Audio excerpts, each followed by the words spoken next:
Welcome to GLHF, everybody. Sorry, sometimes I've been forgetting to say welcome and goodbye. I'll remember that. But we are here in Toontown, everybody's favorite Happy Toontown Day. Childhood game. Yay! I'm going to tell you something before you can say anything else. Sure. Okay?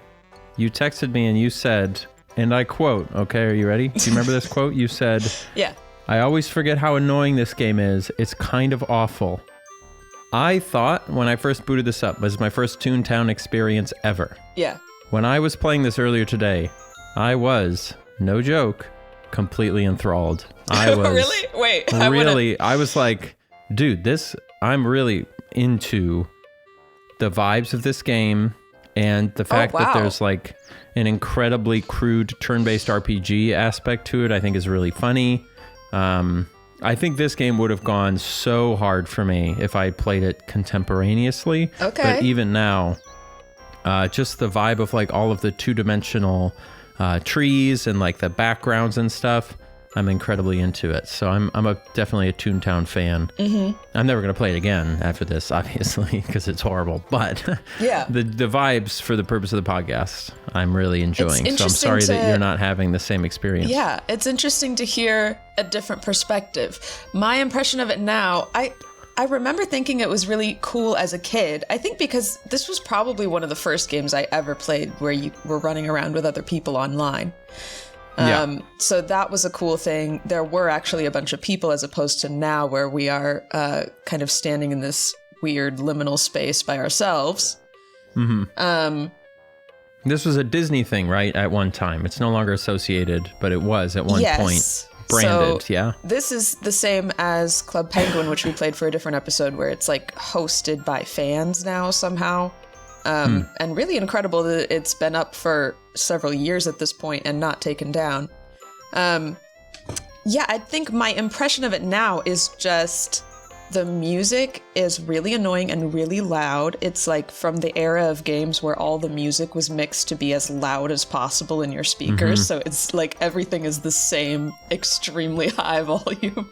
I like that. I just think I like that. I think that's my vibe. Maybe it might have been growing up playing NES where like all you had was the music. And so like all I want to do is hear a really catchy 15-second loop for the entirety of my playtime of any given video game.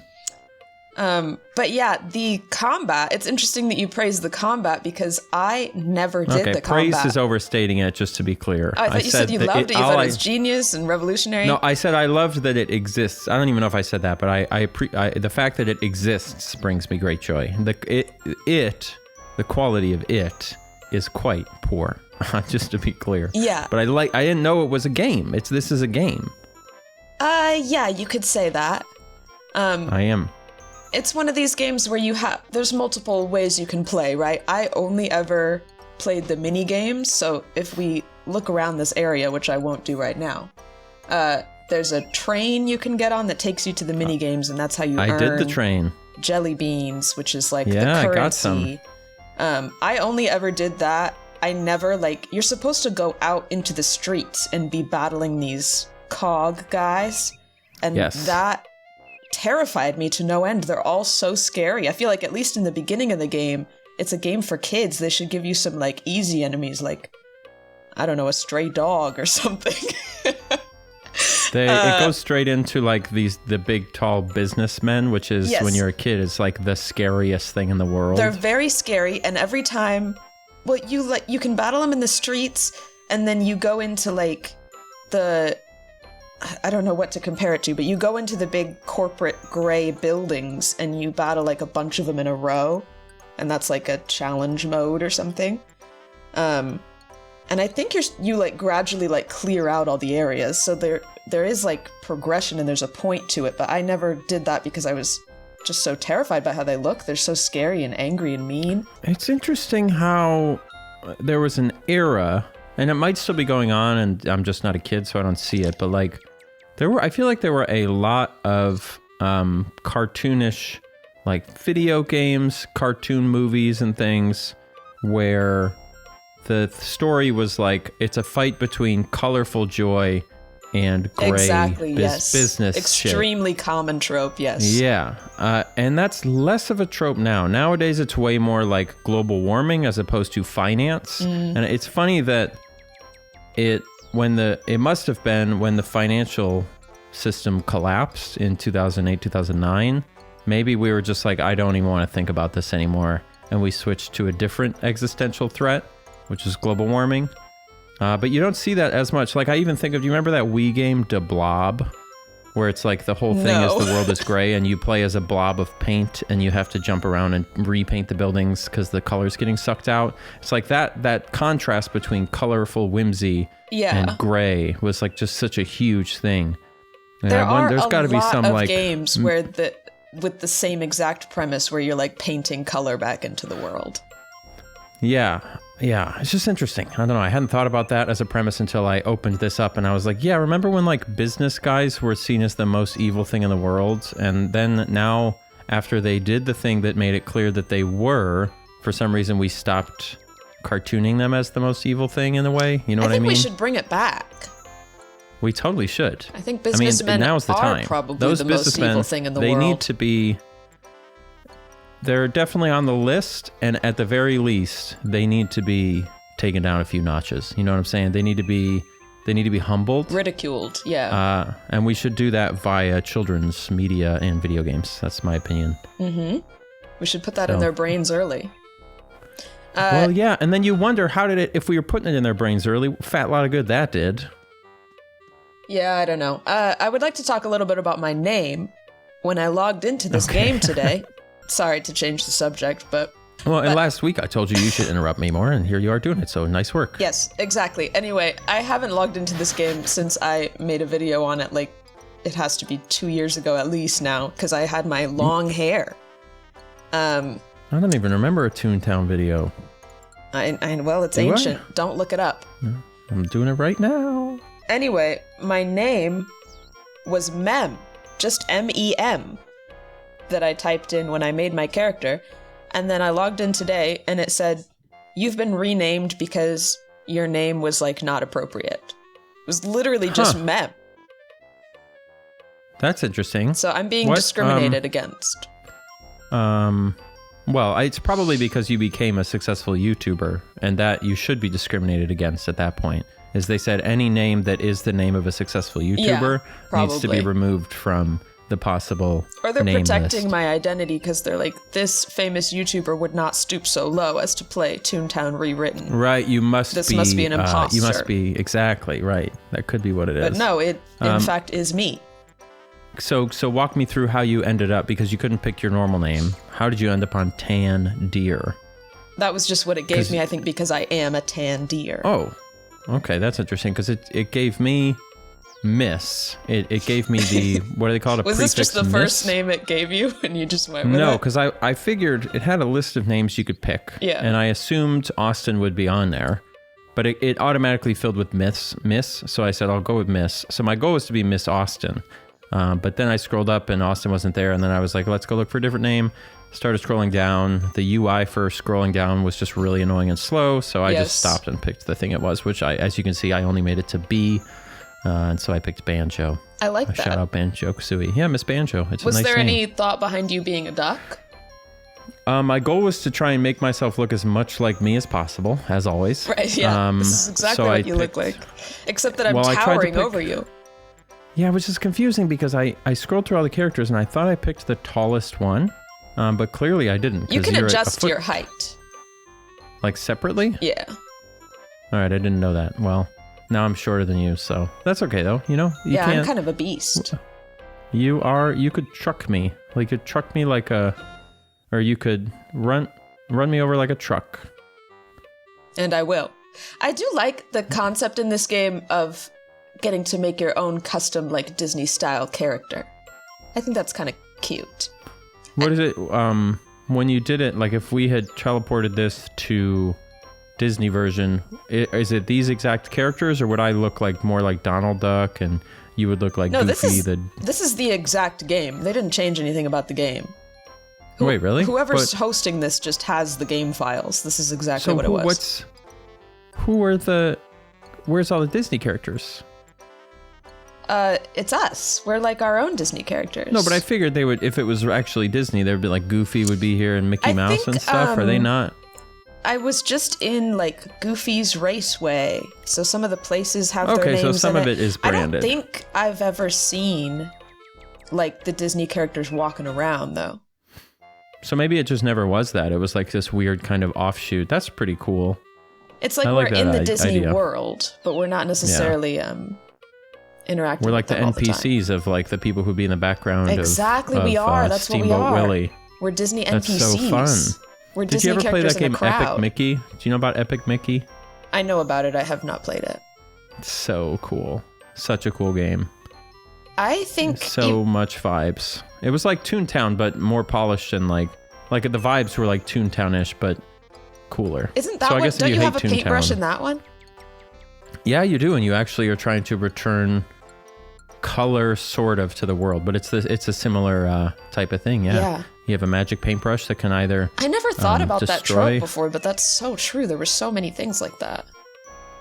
Yeah, I don't know. I mean, you could argue that like Splatoon is kind of in that vein, but that wasn't so much like coloring things that are uncolored as it was just adding paint onto things and making a big mess. Yeah, and it was also the theme of like the color represents, I think, like childhood innocence or like having and that's all it is it's just it's people who like you get old and it's literally probably just all people who work in an office and think about how much they miss being a kid. Yeah. The office is horrible. Everything about the office is horrible. It's the most evil thing I've ever done because they personally hate the job that they have. Yeah. Because it probably was I mean, think of like The Matrix, Fight Club, like it was definitely this like anti-office work theme in your 90s and early 2000s. So, whatever. But, yeah, somebody was thinking about their boss when they were modeling the evil cog guys in this game. 100%. And that's probably why they shut it down. the Disney execs. It's Walt himself or whoever was in charge of Disney back then. Did you see that comment on the last episode that was like, we should do Flight Simulator, and I tried to teach you how to land a plane? I did. I think I would I think we should do that. I think we should do it, but in person and with a real plane. How do you think about that? I'll train you in the sim, and then I'll bring you up, and we'll do it in the real plane. Putting the pressure on me live on the pod. It could happen. Just here. I don't know what happened. As I told you at the time, a couple years ago, I was really into the idea of trying to fly a plane just one time, not like as a thing that I do. But just going up and the putting your school hands I was on at had like a special deal where you could like pay to just literally fly a plane one time for fun. And I really wanted to do it. And then, I don't know, all this stuff happened in my life and I think my mental health got worse. And now I'm like not really thinking about it anymore. Are you like afraid of it now? Has something changed? Like, did you see how low the bar is for pilots when you... I don't know. It was kind of a time in my life of maybe manic confidence where I was like, I could do that. For you. Well, whenever that comes back, and now I've been beaten. We'll do it then. I've been beaten back down by life, and I'm not sure if I care anymore. If you ever do, but I think it could be a funny idea. So I get the sense me on a better day. I shouldn't have brought it up. Yeah, I'll catch you on a better day. But it's just a thought. It's just a thought. I've been pondering some video game related questions. Amazing. I've been thinking about video games a lot as well. It's kind of your whole job. It is my whole job. What a blessing. What a beautiful, wonderful world of color and joy I live in. For real. That's ridiculous. Okay, because we've been playing all these games, all these different random games, and some of them have like day-night cycles, weather cycles, because I edit the pod and I was editing like what was the last one we just did? We just did Roblox, and the game we were in had a day-night cycle, and The Long Drive also did. And I was thinking about the fact that they all generally, and I would be interested to measure this, which is something you would do, is the length of the day-night cycles in games.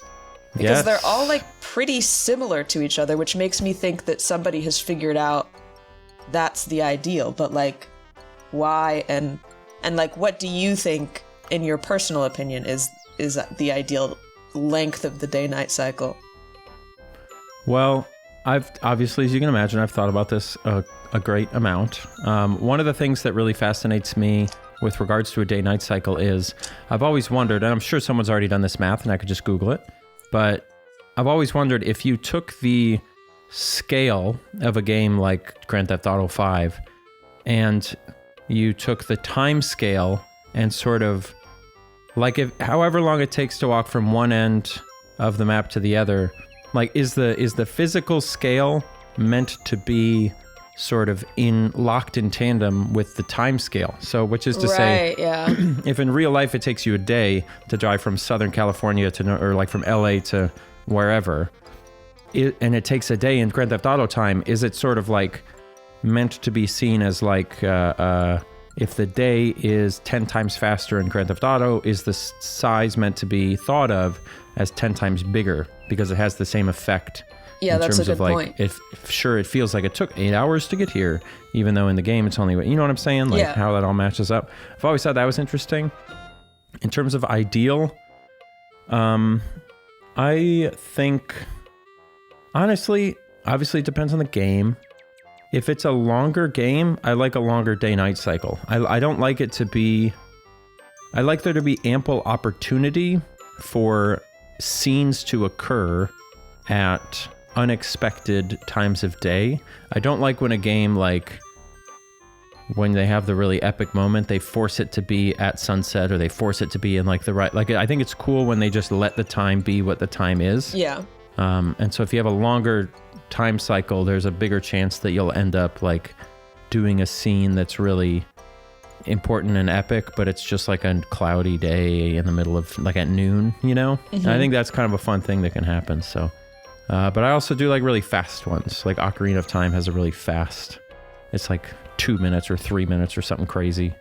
Yeah. And I think that's pretty fun. I think about this when I play Breath of the Wild and Tears of the Kingdom, which I still haven't finished Tears of the Kingdom. It's crazy. I need to just lock in. Yeah. The story's so bad. Okay, we don't have to get into that.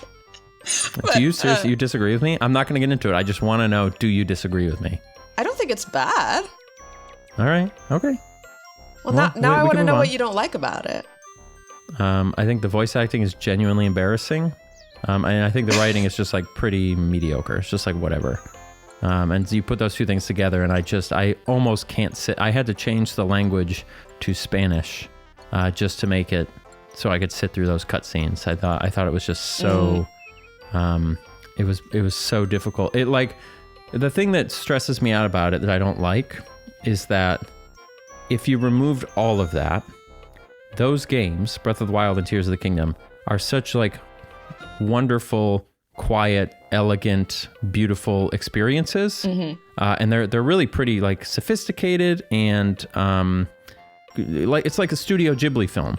And then you put on this like your slightly below average anime story and it just like totally clashes with what I feel like the philosophy of the game itself actually is. That's what annoys me about it. I've played plenty of games with like stories that are the equivalent of that, and it works a little bit better because the whole game is like that. But what bugs me is that the gameplay of those games is so amazing and like so elegant. I can understand and the story that. It is definitely just so feels straight up and whatever. Yeah. I personally have the voice acting on Japanese because I try to do that to practice whenever I can. And I might like the voice acting a little better in Japanese. I can see that. And I see what you're saying about it. It's a little bit jarring sometimes because most of the game is quiet and most of the dialogue when you're doing quests and stuff, you're just reading. Then when you go into a cutscene and there's like and you've been having this like peaceful, beautiful journey and then there's some guy going, "Let's go, Link." It's a little bit. Exactly. Okay, I'm glad you see, even if you like, it doesn't hurt you as much. I'm glad you see what I'm saying. But I guess the cutscene part is what reminds me, okay, this is a Zelda game, because then it feels more like I'm throwing it back to other Zelda games, and like I think that the writing and the dialogue and stuff is like pretty. That? I don't know. If they didn't all of them. No. Well, hold on. Well, all of them, like a lot of the 3D Zeldas, maybe. But you know, you think A Link to the Past, you think The Legend of Zelda, you know, totally different than all of that business. Well, those don't even have honestly, voice now that we're acting. talking, well, that's what I mean. Is none of them did till Breath of the Wild. Yeah, I guess I'm talking about other 3D Zeldas. Like there is kind of a, I don't know what to call it, like an energetic, buoyant kind of attitude to a lot of the like cartoony. Acting and honestly, cutscenes and it stuff. could be as simple as the English voice acting is too much for me. Yeah, that could. perhaps. But I don't know. Something about the story in this one feels a little more. I'd have to replay it. I don't want to dig myself too deep of a hole. I'm going to just stick with the voice acting is really bad and I can't stand it. Yeah. And then maybe I'll swing back around to it later. And there's just too much of it. Like it doesn't actually add anything. And if you just took it all out, you would have just a. Like, it wouldn't make a difference. Like, the story isn't the thing that's driving your attachment to the game, I don't think. For me, anyway. So it's kind of just like, why even have it? And it's just, like, at best, it's just a total time filler and a waste of time. Again, in my opinion, I have friends that said they cried at the story of Tears of the Kingdom. Totally fine. But it wasn't for me. It wasn't for me. All right. Anyway, day-night cycles. Back to it. Oh my gosh, I just went on such a tangent then. But my point was, I like the day-night cycle in Tears of the Kingdom because the night is shorter than the day, I think. And I get annoyed when it's night for too long. I would rather explore in the day. I like half the time make a fire and skip the night because it's annoying to me. I want to be able to see. And I get annoyed by the freaking skeletons that come up at night. Is it really? It's short. How much shorter do you figure it is? You'd think I would know this. I don't know. I haven't measured it, but it's definitely like, I compare it to Genshin Impact, the other game that I play a lot. That one is like half and half nighttime, and then the night is too long, and I skip it a lot in that game too, because half and half is too much. Half and half is too much. But I just know in... Even real life isn't half and half.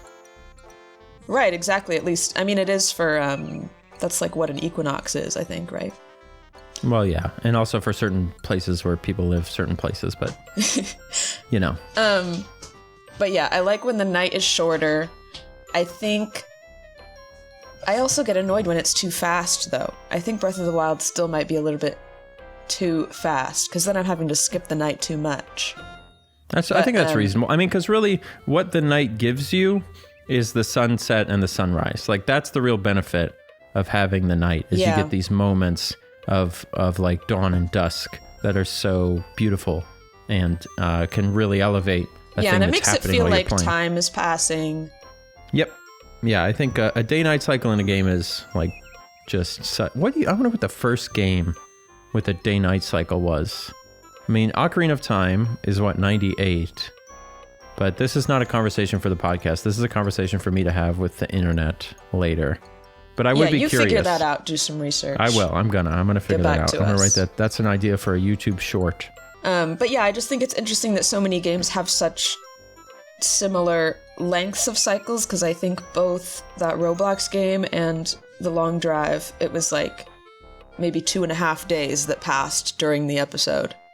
Huh. So it's just kind of... But then GTA's not like super long. I feel like every time I've played GTA, it's not changing very often. I don't know for sure. I've been playing a ton of Red Dead because I'm about to put up a Red Dead video, and that one is, I think, 20 minutes, and it's equal. Like, so the nights are really long, which is super annoying for filming, because people turn videos off if the footage is too dark. Yeah. And also you just can't see stuff. So I always have to like wait 20 minutes because there's like no way to skip the time ahead online. Shall we switch locations?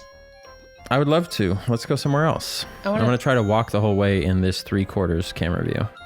Welcome to my house, everybody. We did it. It's really beautiful. I'm a big fan of your flowers. I like my flowers too. I wanted to show you kind of the full immersive experience where you see the existential void that actually surrounds my home, because I'm in a neighborhood. The game wants me to believe I'm in a neighborhood because you see other houses around you before you walk in yours. And speaking of that, I'm not sure if those are actually other player houses. When I was a kid, I always assumed that they were actually other player houses. I guess they might be. Yeah. Yours had a name on it. I don't think the other ones had names on them. But it could just be I went an out illusion. there briefly and looked. There also could be fewer people playing now than there were 15 years ago. I'm not sure about that, but it's totally possible. That is a possibility. Anyway, it's a strong possibility. Right before we started recording, I swear to God, I glitched out of this house. This is like one of the things I would do in this game is come just in my house. Just a little inside baseball for the listeners. I did just have to sit here and watch her try to do it again for about 15 minutes. It was not 15 minutes. It was at least 15 minutes, if not 20 or 30 or 40. It was a long time. I don't have 15 minutes of patience to try stuff like that over and over. Well, but it didn't work is the point. It didn't work. You go into like move furniture mode and you move furniture over where your character was standing and you'll glitch out of the wall sometimes. I did it right before we started recording and I did it in about 30 seconds from pure muscle memory from when I was like 8 years old. And now live on the pod in front of somebody with a camera on me, I'm having performance issues and I couldn't figure it out. So that's totally reasonable. That does happen. But what's interesting is, like I said, you're in a neighborhood. The game wants you to think you're in a neighborhood. But when you come in your house and you glitch out the wall, you're just in a green void. It's like this. It's the same color as the green grass in my fake window, outside my fake window. Did you say glitch? Oh, fuck. It wasn't the right one. Is it like skipping? No, I was trying to skip around because I forgot that the theme for this, one of the themes doesn't start with the theme. You know, it like has an intro and it's like, yeah. And I wanted it to immediately hit into the theme. And I forgot I would have had to go back to the older seasons to do that. But, Gotcha. You know, hey, it is what it is. I think we all understand the bit you were trying to do. And I appreciate it. Thank you. I did go back and, you have something you want more say you want about glitch? I know that sentence was a real mess. That's fine. I get it. Yeah, I just want to say I'm always fascinated when I watch those Eggbusters videos. How much patience you had to keep doing that shit. I can't, like I just said, I can't try that for more than 10 minutes without getting mad and doing something else. And here's what's interesting. The fact that you would be like, I tried this for 3 hours, I would be like, what? Yeah. And here's what's really funny is, there was a period of time after I stopped making Eggbusters, people would be like, you should make it. And I was like, it takes too much time. It takes like 3 hours, 5 hours. Plus I got to play the game for like 5 hours. And in my head, it's still the case that Eggbusters takes too much time. But the videos I'm making right now. What you do now surely also takes a lot of time. 50 to 100 hours of work sometimes. And it's like, Eggbusters now seems like such no work. To sit there and do a glitch for 3 hours is like whatever. But I suppose it's the repetition that most people would struggle with. Whereas for me, it doesn't bug me that much. I'm sure there were also times when I lied about how long it took, but I think I was pretty good. The thing I would do sometimes is like, I would do it for like an hour one day and an hour the next day and an hour the next day. And then I would say, oh, it took me 3 days. But it was really only 3 hours spread over 3 days. Right. There were a couple that genuinely took a really long time. But, man, it felt good when they would finally work, you know? But it's one of those interesting things because you don't know when you're trying to do a glitch that you don't have confirmation is real, right? You don't know if it's real. And so you don't even know if anything is going to happen. Yeah. You don't know when to give up. And that's a really interesting place to be. It's like it's an exercise in faith, if you think about it. And it's not faith in God. It's faith in some comment on the internet, which may or may not be God, I guess. You never know. Yeah, I think you just really figured out some kind of, it sounds like meditation what you were doing. I guess so. And in that sense, there's a commonality in some of what I do now, I suppose. I don't know. I bet there's a very high chance that I will make at least one more season of Eggbusters at some point. But probably once I like make enough money to not have to worry about making YouTube videos anymore. Mm-hmm. And then I'm just like, you know how when YouTubers fall off and they make one video a year or one video every 3 years? Once I reach that point, I'll just start making a bunch of videos, but they just won't be things people want to watch. It'll just be like Eggbusters. and that'll be my retirement. That sounds wonderful. It does sound so wonderful.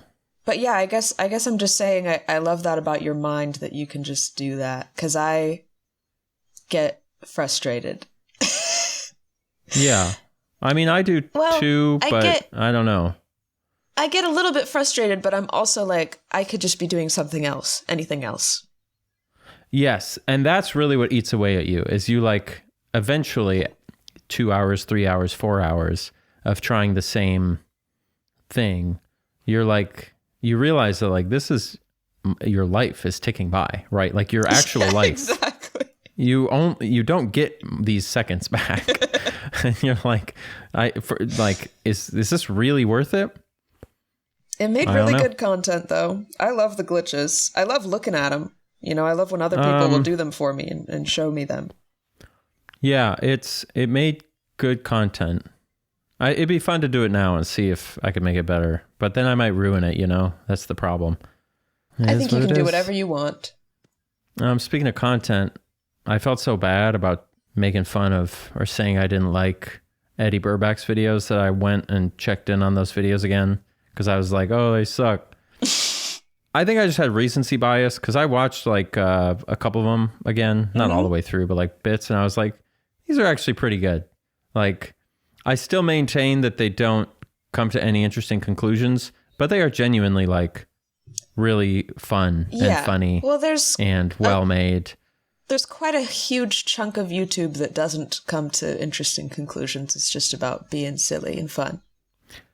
Correct. But I guess it's like, there's so many possible, and I'm not even saying like I need a YouTube video to have some great points that da-da-da-da. I just mean like when I'm watching you do this, when I'm watching you go to Olive Garden in Italy, I'm having more interesting thoughts about that experience than you're actually even telling me right now.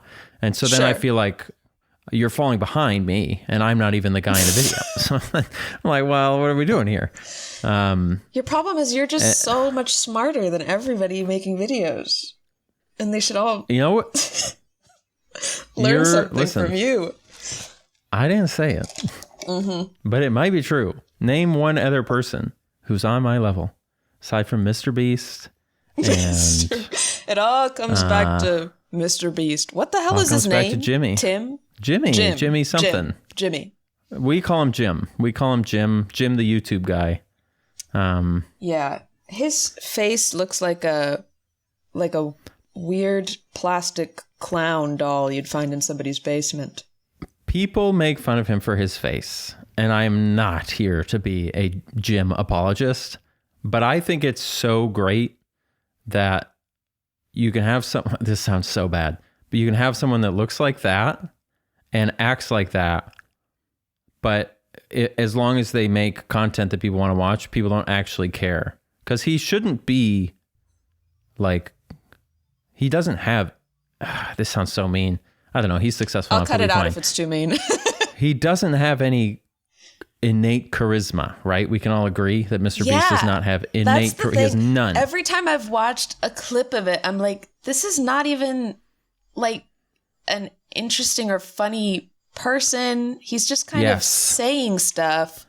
Yeah. And all of his friends are the same way. They're not, none of them have a ton of like, again, I say innate charisma because there's some, like once you become so successful, there's like a certain adopted charisma that you get, but he doesn't have any natural charisma. Yeah. And I think it's so interesting. I don't think that's mean like to say. So popular. He's built his entire career on like manipulating people's attention as much as possible, earning as much money as possible, exploiting people quite literally in his videos. I think we're allowed to make fun of his personality, which is non-existent. I'm going to ask you one of those questions. And he started as like he was trying to be a gamer. Have you scrolled to like his first videos? He was trying to be like a gamer YouTuber. Yes, he has videos of just him like playing Pokemon or Call of Duty, which I think is so good. I like that he didn't take him down. I think that's funny. Right? But the... Because Mr. Beast even sounds like a gamer tag, like...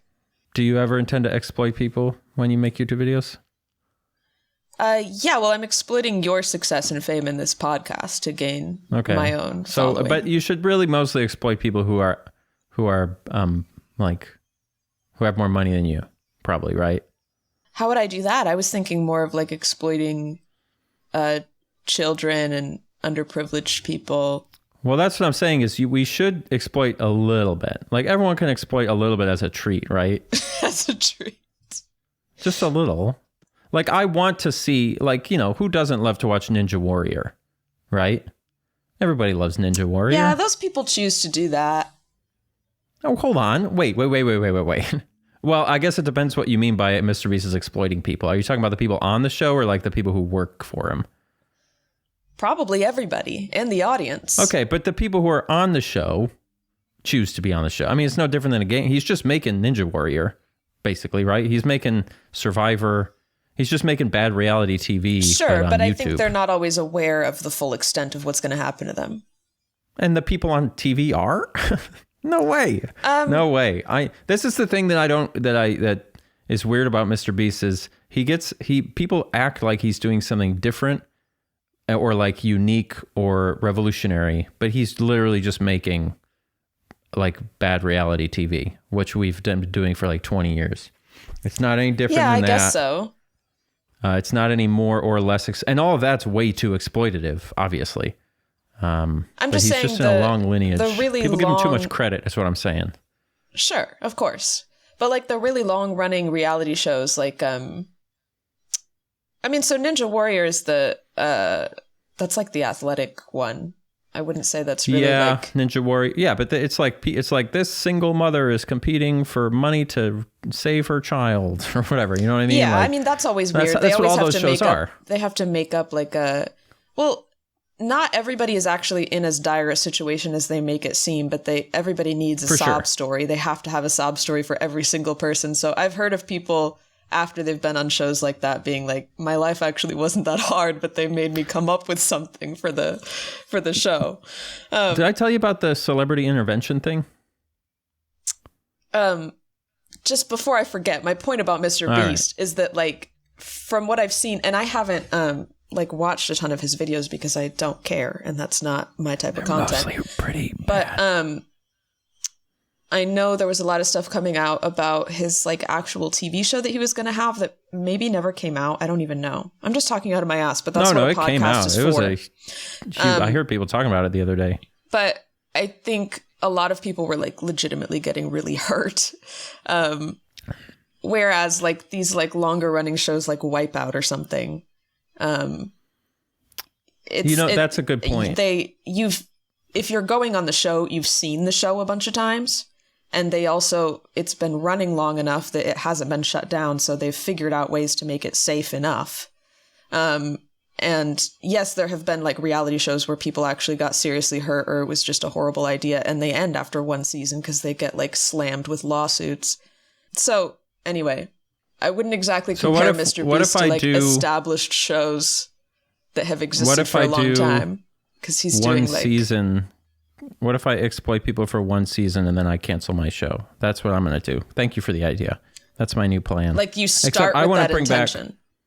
Yeah, exactly. Mm-hmm. Yeah. I'm going to bring back, you remember that show MXC? No, what is that? All right, never mind. Forget it. It was kind of like Ninja Warrior, but it was Japanese and it was way weirder. But it doesn't matter. It was a great show, and I'm gonna revive it. When I was a kid, anyway, the point is, go ahead. I, for my whole childhood, was so positive that I would go on American Idol like as soon as I could, because I like watched it obsessively growing up. I just thought of that because they also all have sob stories on American Idol. I wonder what mine would be. This is a good question. It would be the story of you. You would tell the karaoke story, but you would switch it and say that you lost to an adult. The karaoke story on the boat, and that will be the story that gets you on American Idol, and you've always wanted to just come back from that. And then it turns out that adult was Simon Cowell, and now you're singing in front of him. Can Simon even freaking sing? I think he just criticizes people. No way. I don't think he sings. With that stature, I don't think that guy's vocal cords. What I just figured out?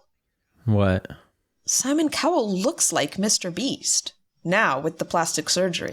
He actually really does. That's his eyes. He has the same like weird dead eyes.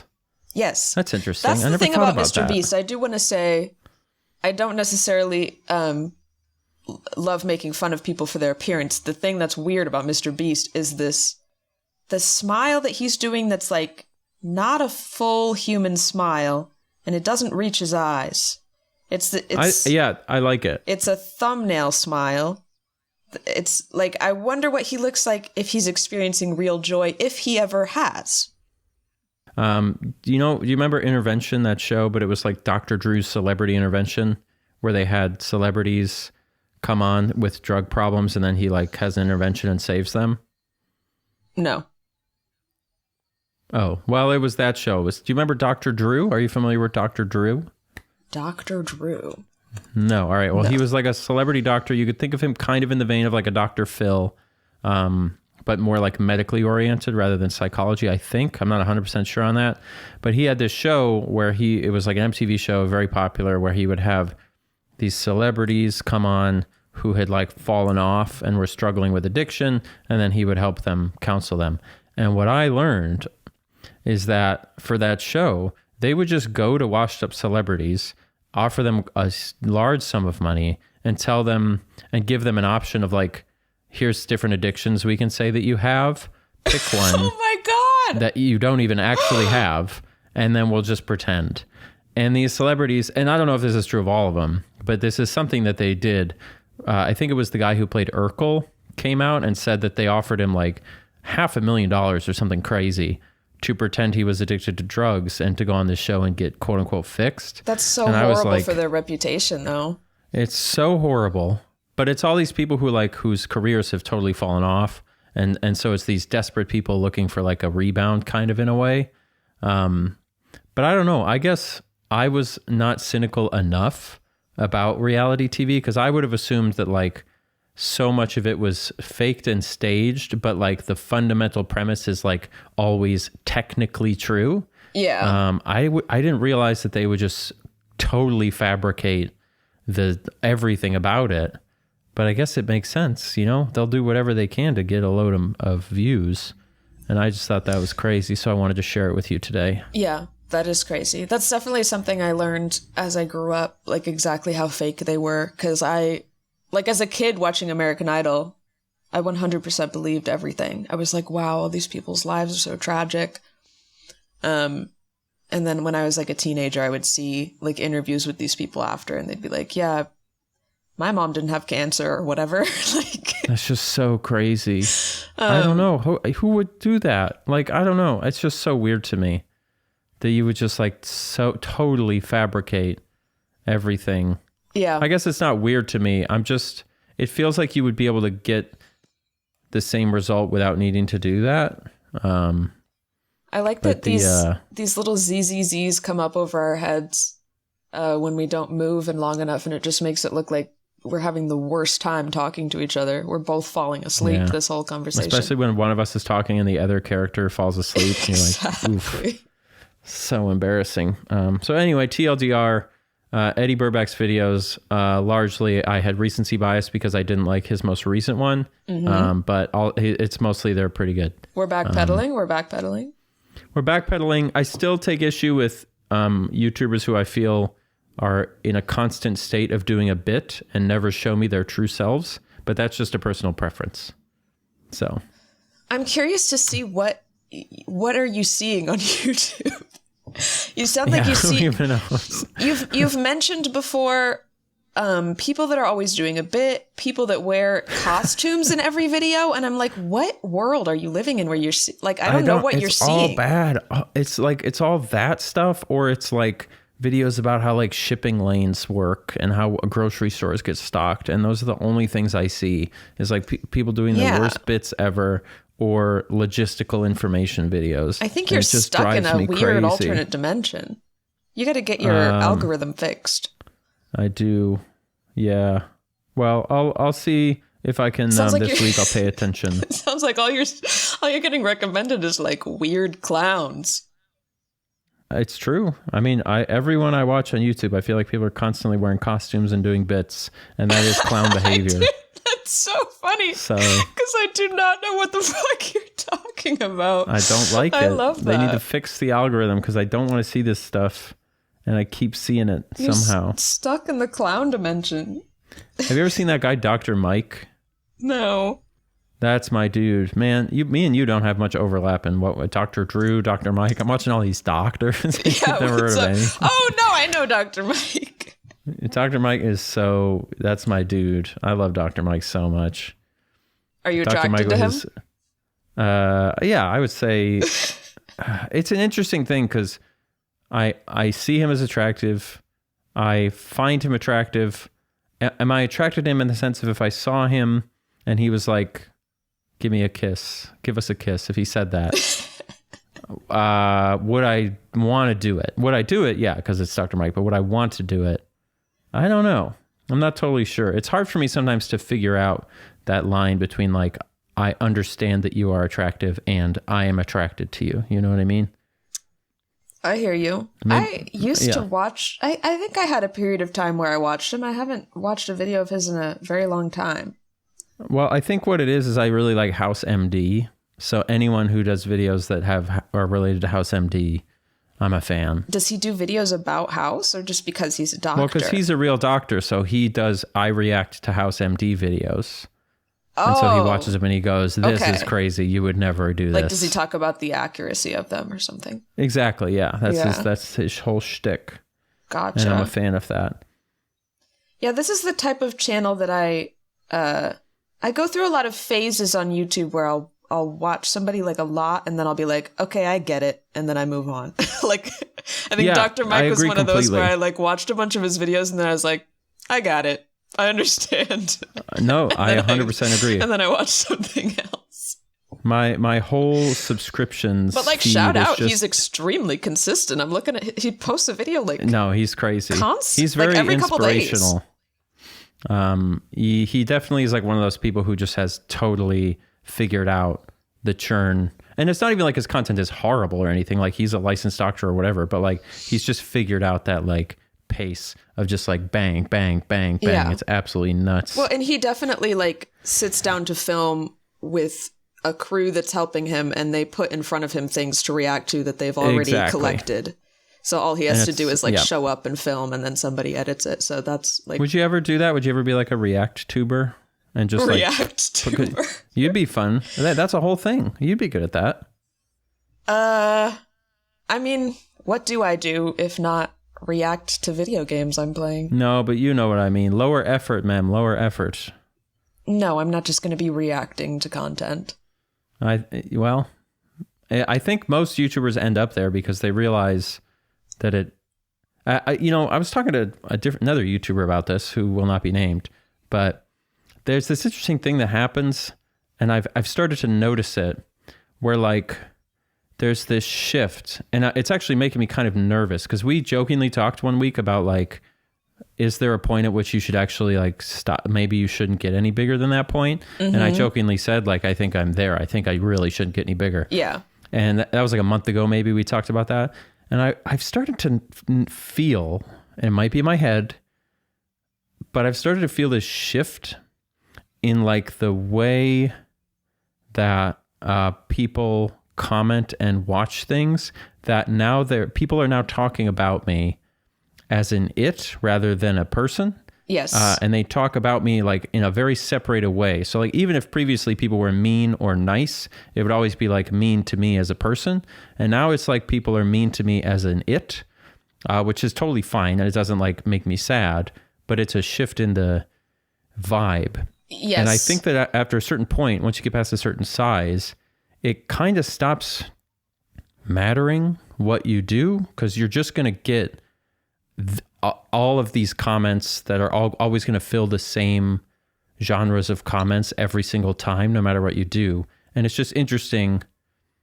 And that's, I think, why people end up going into like React and doing like other content that's easier because they don't actually even notice a difference in the reception anymore between high effort, low effort, this content, that content, because they're just so big that it fills up their whole intake anyway as a person. Like you can only, you can't even see the whole sentiment of the community once it gets past a certain point because it's too big. And so then you start getting disconnected from like, oh, this was a good piece of content versus this was a bad one. You don't even notice a difference because if people like you, your low effort content, people are going to say, this was so great. And you're going to go, oh, I'll do more of that. And then you're going to naturally flow towards low effort content. I think that's how that happens. And I've just started to notice a little bit of that shift in my like comments and stuff. Yeah. And I was like, I mean, this is dangerous. Yeah, I've already seen the vibe shift in the comments, and I'm not even like close to actually big yet. Well, I'm big for me. You start seeing people talking about you like you're not there, though, whereas before they talk about you like you are reading it. Yeah. Kind of a separate related thought that I've had, though, about why people end up reacting is because I think there's only so much real content you can make, like original content you can make if you've been doing it for long enough. I think that like reacting and gaming are kind of the only categories that you can do indefinitely, because you're like consuming another piece of content, so you always have something new to talk about because it's like a new content that you're interacting with.